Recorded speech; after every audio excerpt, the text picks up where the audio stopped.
Hello friends, welcome back to my channel. So, as we know that now from 27th of this month, your ICSE examination is starting, and ISC examination has already started.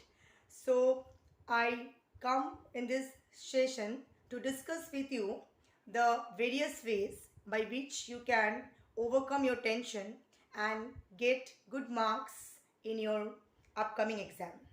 So now today is 19th of February.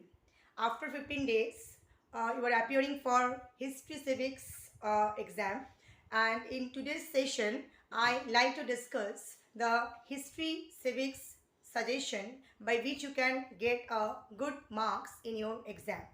So history civics, as you know, this subject, many people think that this subject is like a mugging up subject. Not at all, and many people don't like it because it is a lot of chapter are there. There is 22 chapter including history and civics in ICSE, and it takes lots of time for students to learn because teachers believe, many teachers in the early period and now also believe that history civics is a mugging up subject, but it is not absolutely correct. I'm telling you once again, and it is very interesting subject, and I am giving you today's class some suggestion by which you can get good marks and feel that this subject is very interesting, and help other friends, and by sharing my channel so that you can do better. Okay, so history civics is carrying 80 marks paper, and in that 80 marks paper there is part 1 and part 2. If you see the part 1 paper, and before I tell the part 1 paper, you know very well that now the syllabus has been modified to some extent. Now one thing is added which is not done before, that is MCQ part, and this carry 16 marks, and you can score 16 out of 16 if you just take a few hours by looking at the civics portion. Civics portion has 3 chapters. Union legislature is the first chapter. Second is union executive. And in that union executive chapter, there are 2 parts, the prime minister and the president. And then if you go to the union judiciary, and you will find 3 chapters, the Supreme Court, the High Court, and the subordinate court, right? So 16 marks is from the civics portion, and you can score 16 out of 16 marks. So out of 80, 16 mark is in your pocket. Second, I am moving to the second portion. If you see in part 1, it carries 7 into 2, that is a 14 marks. 7 question is compulsory, that is mostly based on history, not civics. To some extent, 1 or 2 questions you will be might getting from civics, but maximum marks is from history, right?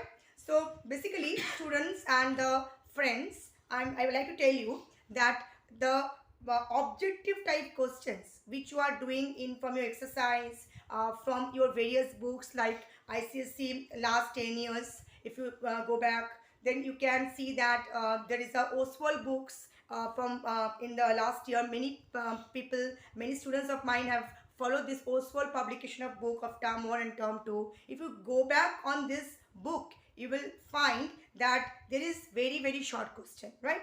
7 into 2, 2 marks question means that you should write at least 4 or 5 sentences, max to max, right? Focus on what is being asked. Like for example, I'm giving an example here.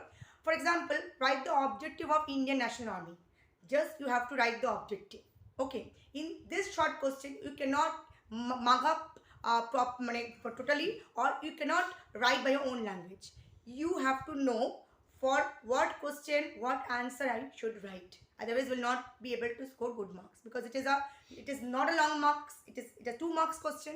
So write precisely, concisely, and properly. Clear?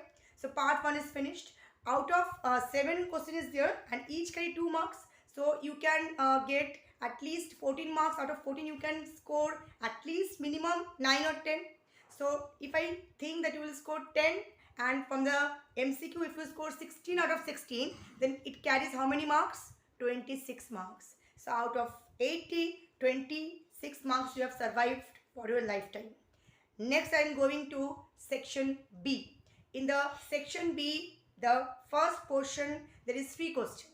And this 3 questions each carry 10 marks and which is totally from civics, as we have done earlier.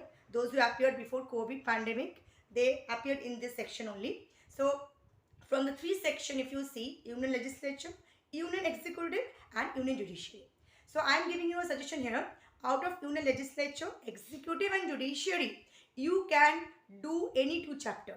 If you do Union Legislature, this is 1 chapter. If you do Union Executive, study both the 2 chapter, Prime Minister and the President both. And go, don't take any tension. I am telling you that you will get common. If you leave Union Judiciary for long question, you can score good marks. So if you score out of 10, at least 8 marks, that is 80%. So 8 plus 8 makes it 16. So already we have carried 26 marks, then 16 marks. So again, how many marks? 36 plus 6, right? So you have already scored more than 40 marks out of 80. 50% you have scored in history, civics, geography. Next, I am going to the history. History is very boring. You will tell me that, ma'am, history is so boring because we have to study Indian history from 1857, revolt of 1857 till the cabinet mission plan 1947. I know it's very big, but on that portion, if you do the moderates, extremists, you will definitely get 1 question common, right? If you do the revolt of 1857, the causes, I think you will get common from there also. And if you see the cabinet mission plan, Mountbatten plan, Attlee's plan, if you go all this Cripps mission plan, Quit India movement, Gandhi, don't go for exam without Gandhi. Gandhi is all throughout the period of history is very, very important, and it carries lots of portion because Gandhiji started from 1919 and it continues till 1947, because in 1942, you know very well, Quit India movement has been passed by Gandhi, right? So this portion is very, very important. Gandhi don't leave. You will get common 1 question from there. If you see last 5 years question, you will get to know that Gandhi will come for the exam definitely. Moderates and extremists, from the moderates and extremists will get 1 question common, right? And from revolt of 1857 or cabinet mission plan, you will get 1 question common. And you have option also. You will get 5 questions and you have to attend only 3 questions. So if you score at least 7 out of 10, 7 into 3, 7 3 is 21. So 21 marks is in your pocket. So I think for every students, those who don't like history or civics or those who are excellent in history and civics, they can score out of 80, 65 to 70. And 20 marks is allotted for your project. And many teachers gave a lot of marks because it is a school examination. So this examination is very important. And history, civics, geography is not at all very hard subject. It is very easy. And in order to score good marks in every subject, I will give you more suggestion because I teach many subjects and I know very well how to score good marks. So, and if you want to score good marks, use technique.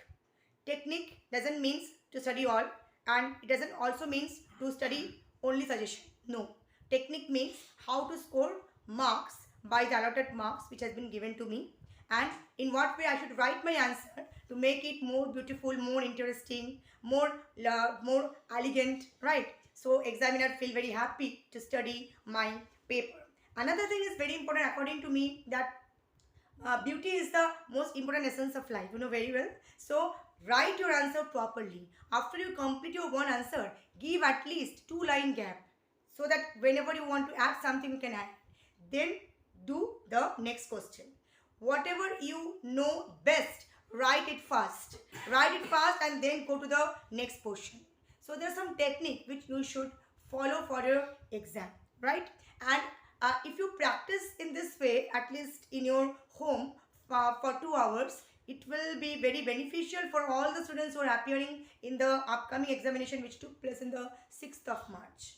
And before history, civics, there is English exam 27th of January. So all the best to all my students who are there. And I will give you more suggestion on English also because I teach English also. So I will give you more suggestion on English. So for today's class, I am ending my session here. If there is any problem, my number will be shared. You can contact me, you can WhatsApp me, or you can call me. Thank you.